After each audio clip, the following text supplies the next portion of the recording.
Hey everyone, welcome back to English TalkNest. I'm Ryan. And I'm Cindy. Today, we're talking about something really powerful, the art of asking clarifying English questions. Exactly. You see, most English learners focus only on answering questions. But today, we'll show you why asking clarifying questions can make your English more natural, confident, and fluent. And don't worry, we're keeping it simple and fun, like a conversation between friends. All right, let's start with this. Have you ever been in a situation where someone said something in English and you didn't quite understand it? Oh, all the time. Maybe you're in a meeting or watching a video or even chatting with a friend and you're thinking, wait, what did they mean by that? Exactly. But instead of freezing or pretending to understand, a confident English speaker does something different. They ask a clarifying question. Yes, clarifying questions help you stay in control of the conversation. They show that you're listening and that you care about understanding correctly. Let's paint a picture. Imagine someone says, "We should circle back on this next week." And you're like, circle back? Are we going in circles? Haha, exactly. So instead of panicking, you can ask a clarifying question like, "Sorry, could you explain what you mean by circle back?" Or even simpler, do you mean we'll talk about it again next week? Perfect. That's a natural, confident way to keep the conversation going. And here's the secret. Asking clarifying questions doesn't make you sound less fluent. It actually makes you sound more professional, more engaged. Right. Because native speakers do it all the time too. Yes. For example, if I said, Ryan, let's touch base later, what could you say to clarify that? I could say, "Sure, Cindy, just to make sure, do you mean you want to have a quick chat later today?" Exactly. You see? Natural, polite, clear. Now let's talk about why it's so important to learn this skill early, especially if you're learning English for communication, work, or travel. Good point. Many learners think asking for clarification shows weakness, but actually, it's the opposite. It shows confidence and curiosity. When you ask clarifying questions, you're telling the other person, "I want to understand you clearly." That's powerful communication. And it prevents misunderstanding. Imagine you're at work and your boss says, please handle this by end of day. If you're not sure what "handle this" means, it's better to ask, just to confirm, "Would you like me to finish it or only start working on it today?" Exactly. That question shows responsibility and understanding. Now, let's look at some types of clarifying questions you can use. First, asking for repetition. Example, "Sorry, could you say that again?" Or, "I didn't catch that. Can you repeat it?" Second, asking for definition or meaning. Example, what does that mean? Or could you explain that phrase? Third, asking for confirmation. Example, "Do you mean," or, "So are you saying that?" Fourth, asking for examples. Example, can you give me an example? Or what does that look like in real life? These four types are your secret tools. Use them anytime you feel unsure, and people will respect you for asking. Yes, and the great part is, once you practice them, they'll become automatic. You won't have to think, they'll just flow naturally. Here's a mini challenge for you listening right now. Think of one moment when you didn't understand something in English, maybe a movie, a class, or a conversation. Got it? Now imagine that situation again. What clarifying question could you have asked instead of staying quiet? Try it out loud, even if you're alone. Repeat after us. "Sorry, could you say that again?" Could you explain what you mean by that? "Do you mean—" Can you give me an example? Perfect. Simple, clear, confident. And remember, asking clarifying questions doesn't make your English weaker. It makes your communication stronger. That's right, because English fluency isn't just about perfect grammar. It's about connection and clarity. Beautifully said. So if you want to sound natural, confident, and professional in English, master this art of asking clarifying questions. Exactly. And in the next part, we'll show you how to use these questions in real conversations with tone, emotion, and natural rhythm. Stay tuned and keep practicing with us here at English TalkNest.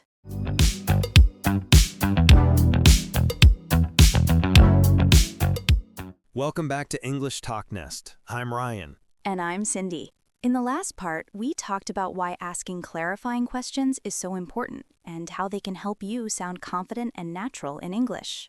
Exactly.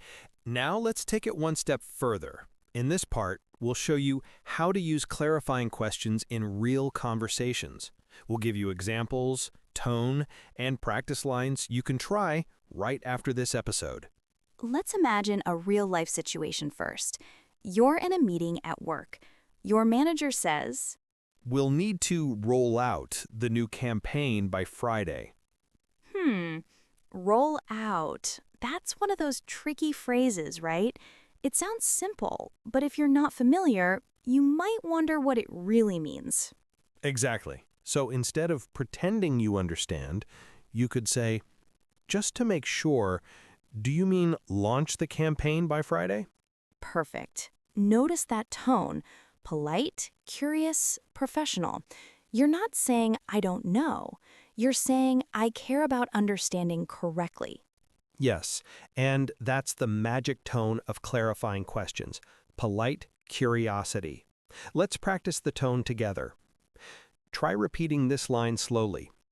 Sorry, could you say that again, please? Good. Now with a friendly tone. Could you explain what you mean by that? And a checking tone, like when you want to confirm something. Do you mean we're starting the project tomorrow? Exactly. Your tone should always sound friendly, not nervous or robotic. Here's another real-world situation. You're in an English class. The teacher says, make sure to submit your assignment before the deadline. And you're not sure what submit means. Instead of guessing, you could ask, sorry, could you tell me what submit means? Or even simpler, do you mean I should send my homework to you? That's perfect. And guess what? Your teacher will love that. Teachers appreciate students who ask for clarification because it shows effort and interest. Let's also look at an everyday situation. Talking to a friend. Imagine your friend says, let's grab a bite after work. You could ask, grab a bite? Do you mean have lunch or dinner? Yes, that's casual, friendly, and natural. You don't sound like a textbook. You sound like a real person having a real conversation. And the more you use these small, clarifying questions, the faster your English listening skills will improve. Exactly, because every time you ask for clarification, your brain gets a clearer understanding of how English really works. Right, and you start building your vocabulary without memorizing lists, just by being curious in real conversations. Let's do a short practice session with our listeners. We'll give some sentences, and you try to think of a clarifying question you could ask. Ready? Let's go. Sentence 1. We'll touch base after lunch. What could you ask? You might say, do you mean we'll talk again this afternoon? Nice. Sentence 2. Please make sure the file is up to date. You could ask, do you mean I should check if the file has the latest information? Perfect. Sentence 3. We're running out of time. Clarifying question. Do you mean we need to finish soon? Exactly. Short, clear, and natural. Now, here's a quick tip. When you ask clarifying questions, smile with your voice. Yes, that's such an important point. Even if people can't see your face, your tone can show that you're friendly and positive. So instead of sounding tense or shy, you'll sound engaged and confident. And that helps the other person respond warmly too, which makes the whole conversation smoother. Now, let's talk about one more thing, the difference between interrupting and clarifying. Great point. You don't want to interrupt rudely while someone is talking. Instead, wait for a short pause, then gently say something like, sorry, before we continue, could you explain what you mean by that? Exactly. That's polite and professional. You're showing you're listening, not interrupting. You can also use softening phrases before your clarifying question. For example, I just want to make sure I understand. Let me confirm I got that right. Could you help me understand that part? Those are great. They make your questions sound warm and respectful. All right, let's summarize what we've learned in this part. 1. Use clarifying questions in real life situations, at work, school, or daily life. 2. Keep your tone polite and curious. 3. Use softening phrases like just to confirm or could you explain? 4. Practice small examples every day. Beautiful summary, Cindy. And I want our listeners to remember this. Fluency isn't only about speaking fast. It's about communicating clearly. Absolutely. When you understand and respond correctly, that's real fluency. So, next time you're unsure about what someone means, don't freeze, don't fake it. Ask a clarifying question, because that's how confident communicators speak English. In the next part, we'll dive deeper into intonation and body language, how to make your clarifying questions sound even more natural. Keep practicing with us and let's master English communication together here at English TalkNest.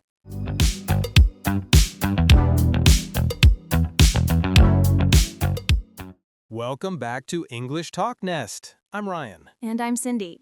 So far, we've learned why clarifying questions matter and how to use them naturally in real-life conversations. That's right.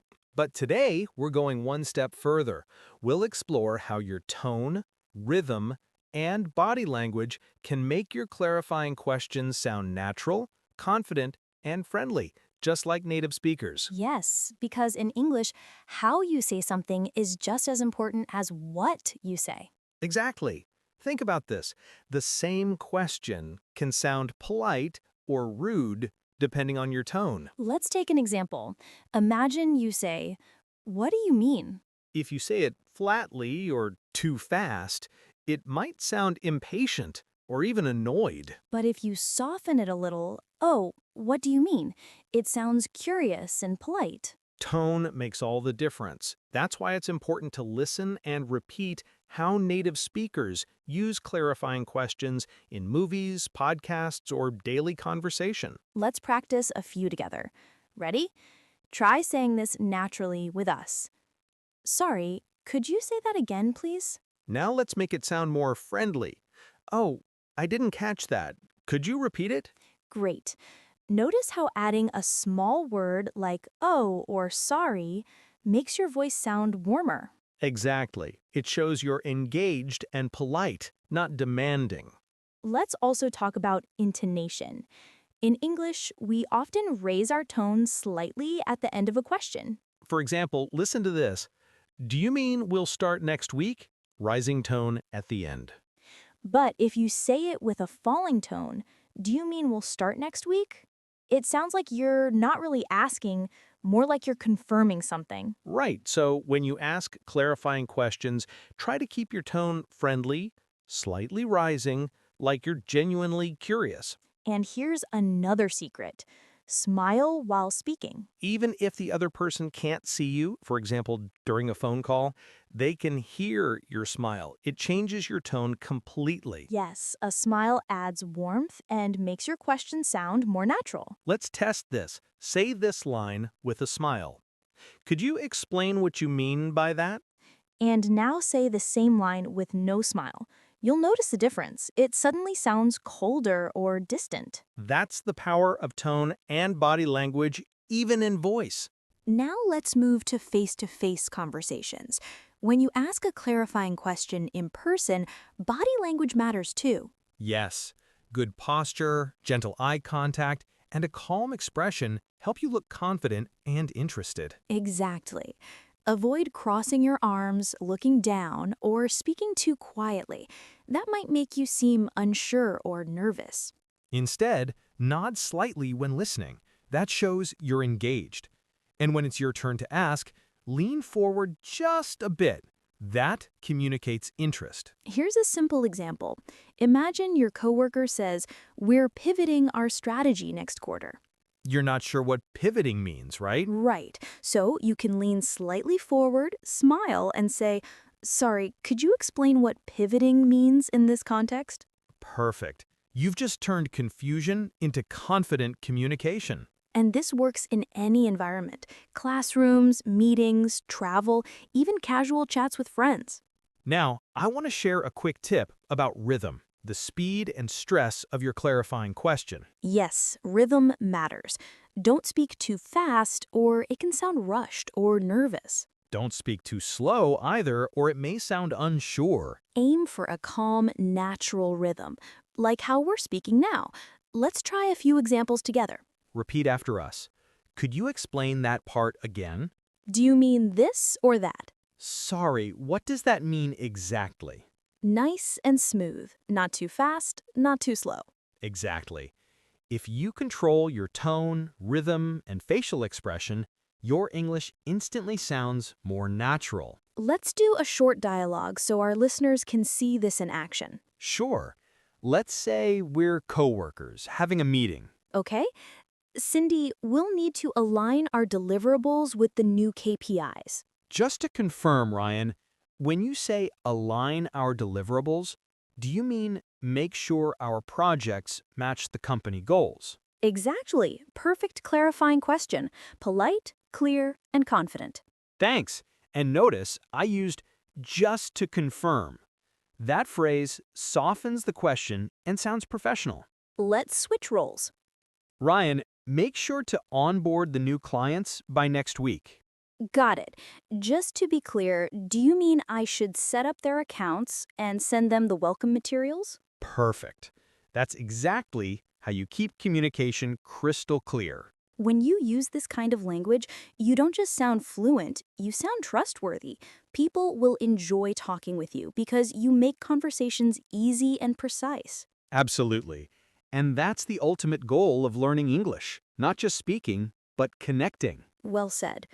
So remember, tone plus rhythm plus body language equals confident communication. Beautiful formula. And the more you practice, the more natural it becomes. In the next part, we'll practice real-life dialogues at work, at school, and in daily life, so you can hear how clarifying questions sound in context. So, stay with us, keep practicing, and let's keep growing together here at English TalkNest.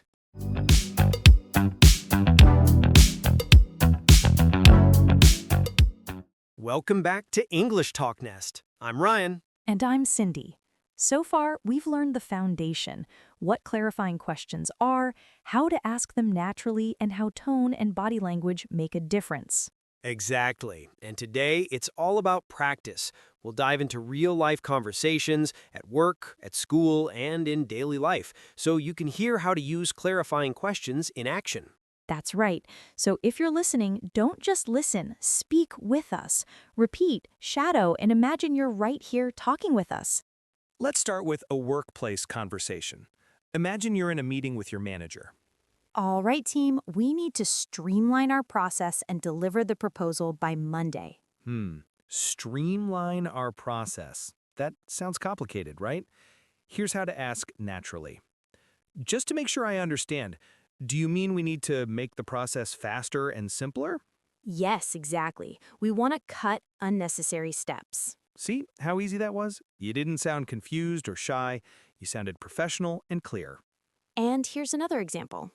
Please liaise with the design team about the new layout. You could ask, do you mean I should talk with the design team and share updates? Perfect. Short, clear, polite. And if you want to sound extra natural, you can use softeners like, sorry, could I just check what you mean by, or could you clarify that part for me? Exactly. You'll sound confident and respectful. Now let's move to the classroom. You're in an English lesson and your teacher says, please write a paragraph comparing two contrasting ideas. You're not sure what contrasting means. So instead of staying quiet, you ask, excuse me, could you explain what contrasting ideas means? Sure. It means ideas that are different or opposite. Perfect. You learned a new word just by asking one question. Yes, asking clarifying questions is one of the easiest ways to expand your vocabulary. Here's another example. Teacher says, don't forget to proofread your essay before submission. You could ask, sorry, what does proofread mean? And the teacher will say, it means to check your writing for mistakes. Exactly. And now you've learned both the meaning and pronunciation. All right, let's move to daily life, talking with friends. Your friend says, hey, let's catch up this weekend. You can ask, catch up? Do you mean hang out or talk? Perfect, simple and friendly. Another one, your friend says, I'm totally swamped this week. You can ask, swamped? Do you mean really busy? Exactly. And that's a phrase you'll hear all the time in casual English. Here's a restaurant situation. The waiter says, would you like that for here or to go? You might not know what to go means at first. You can ask, sorry, does to go mean take away? Perfect, and now you've learned a super common phrase. Now, let's practice a travel situation. You're at the airport, and the staff says, please proceed to gate 12 for boarding. If you're unsure, you could ask, excuse me, does that mean I should go to gate 12 now? Exactly. Or at a hotel, receptionist says, we'll have to put a hold on your credit card. That sounds scary, right? So ask, could you explain what put a hold means? And they'll tell you, it means we temporarily reserve a small amount, but it's not charged. See, one small question can save a lot of confusion. Let's also talk about online communication or phone calls, where you can't see the other person. Exactly. Tone matters even more here. Keep your voice calm and polite. For example, someone says on the phone, let me loop you in on this project. You can say, sure. Just to clarify, do you mean you'll include me in the project updates? Beautifully done. Short, clear, and natural. Here's another. You're in a Zoom meeting and someone says, can we table this discussion? You might think that means put it on the table, but actually it means delay the discussion. So you could ask, sorry, when you say table, do you mean postpone it? Perfect. That's how you avoid misunderstanding idioms. So remember, in real life, you'll hear new expressions, idioms, and slang all the time. Instead of getting nervous, stay calm, smile, and ask a clarifying question. That's how you keep learning naturally. Every conversation becomes a mini English lesson. And people will appreciate you for being clear, curious, and polite. Absolutely. So next time someone says something you don't fully understand, don't say nothing. Say something like, sorry, could you explain what that means? Or, do you mean? It's simple, but it changes everything. In the next part, we'll wrap everything up, we'll review, share final practice lines, and show you how to build this into your daily English routine. So keep listening, keep repeating, and keep learning with us here on English TalkNest.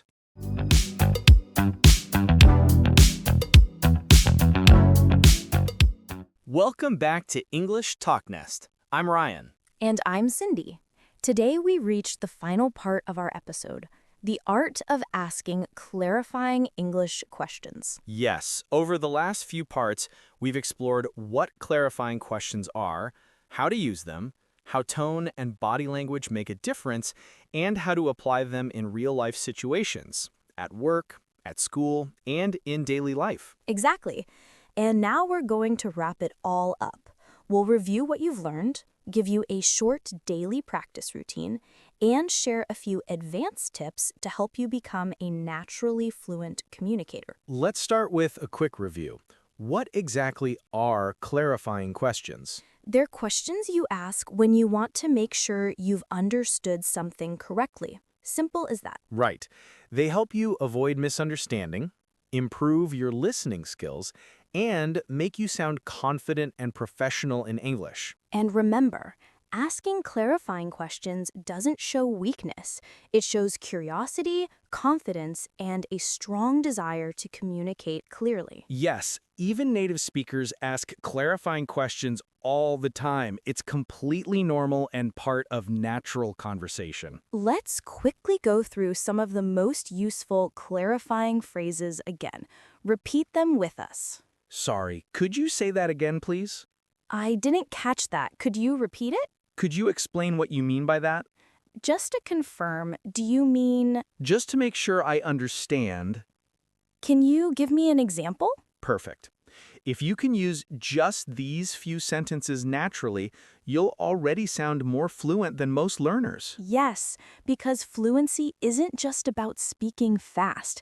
It's about staying calm, clear, and confident in real conversations. Now let's talk about how you can make this part of your daily English routine. Step 1. Listen actively. Every time you watch a YouTube video, listen to a podcast, or talk with someone in English, pay attention to phrases you don't fully understand. Step 2. Pause and clarify. Even if you're watching alone, ask out loud, what does that mean? Or do they mean... Step 3. Repeat and imitate. Shadow native speakers' tone when they ask clarifying questions. Copy the rhythm and voice. Step 4. Use it in conversation. Try asking at least one clarifying question every day, in class, at work, online, or even in your own thoughts. And step 5. Reflect. At the end of the day, think back to your conversations. When did you ask for clarification? How did it help you? That's how you grow, not by memorizing grammar rules, but by using English to connect and understand. Here's something interesting. Asking clarifying questions doesn't just help your English, it improves your relationships too. Exactly. When you clarify what someone means, you show you're listening carefully. People feel heard and respected. It's one of the best communication habits you can build in any language. Let's imagine a real moment. You're talking with a colleague, and they say, I think the report was a bit off. Instead of guessing, you could ask, do you mean the numbers were incorrect or the style wasn't right? That one question can save a whole misunderstanding. Exactly. And the more you practice this, the more natural your English communication will become. Okay, let's share a few quick advanced tips before we wrap up. Tip 1. Use intonation variety. Don't sound monotone. Change your pitch slightly to sound interested and engaged. Tip 2. Use filler words naturally, like, oh, right, or I see. They make your English sound smoother. For example, oh, could you explain what you mean by that? Tip 3. Don't overuse clarifying questions. Choose moments where they add value. When you really need clarity, not for every sentence. Tip 4. Listen for context clues. Sometimes you don't even need to ask. You can understand the meaning from the situation. And tip 5. Combine clarifying questions with body language, nodding, eye contact, and a calm smile. It helps people feel comfortable explaining things to you. Perfect. These small details make your communication feel effortless. Before we end, here's something I want every learner to remember. Fluent speakers aren't the ones who never ask questions. They're the ones who know how to ask the right ones. Exactly. Because English isn't just a language you study, it's a skill you live. Every conversation is a chance to learn and connect. So, the next time you don't understand something, take a breath, smile, and ask a clarifying question. You're not showing weakness, you're showing wisdom. Thank you to everyone listening today. We hope this episode helps you feel more confident, more natural, and more curious when speaking English. Remember, communication is an art, and you're mastering it one question at a time. Keep learning, keep practicing, and keep talking with us here on English TalkNest. We'll see you in the next episode. Until then, stay curious, stay confident, and keep asking good questions. Bye for now, and happy learning.